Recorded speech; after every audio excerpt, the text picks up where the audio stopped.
সুপ্রিয় দর্শক, আজকে আমরা চলে আসছি সেই মেডিকেল মোড় গোবিন্দপুর, যেখানে সে হাজার বছরের টুর্নামেন্ট আর কি। সবাই ভালোবাসে ফুটবল খেলা। এখন আমরা বক্কর ভাইয়ের থেকে কিছু সাক্ষাৎকার নিব যে ভাই খেলা কীরকম পরিচালনা হচ্ছে আর কি কীরকম গিয়ে হচ্ছে, আপনি একটু বলেন।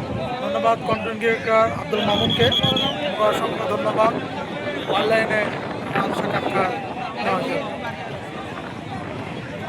মাদককে না বলি, ক্রীড়াঙ্গনের সাথে থাকি, স্লোগান একটাই।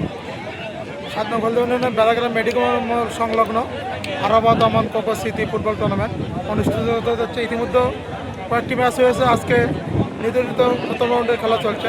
সেখানে ঢাকা ওভারঅল মোকাবেলা মাঠে নামছেন বসন্তবাড়া ক্রীড়াচক্র বনাম কাটুর ক্রীড়াচক্র। ইতিমধ্যে বসন্তবাড়া 1-0 গোলে এগিয়ে রয়েছে। আজকের এই খেলায় অগণিত দর্শকদের সমাগম, যারা ফুটবলকে বুকে ধারণ করে এবং মনে প্রাণে বিশ্বাস করে, তারা আজ উপস্থিত হয়েছেন যমুনা নদীর সংলগ্ন আজকে এই ফুটবল মাঠে। সুপ্রিয় দর্শক, আপনাদের উদ্দেশ্যে একটা কথা বলতে চাই, আপনারা মাদককে ছেড়ে, বাবাকে ছেড়ে, বিভিন্ন অপকর্মকে ছেড়ে ফুটবল দেখতে মাঠে চলে আসুন এবং তরুণ সমাজকে ফুটবল খেলতে আগ্রহ করুন এবং তাদেরকে ফুটবল খেলতে উৎসাহ প্রদান করুন। এটাই হচ্ছে আমার মন্তব্য এবং ধারণা। ভাই আপনি কিছু বলেন। মামুনকে ধন্যবাদ এই সুন্দর একটা পরিবেশ তৈরি করার জন্য।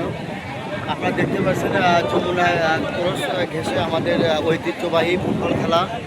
আজকে খেলা যে দুটি দল অংশগ্রহণ করছেন, কাঠুর একাদশ বনাম বসন্তপাড়া একাদশ।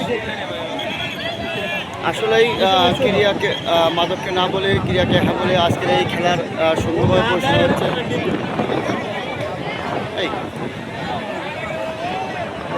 তুমি কিছু বলবো? তোমার বলার কি কথা?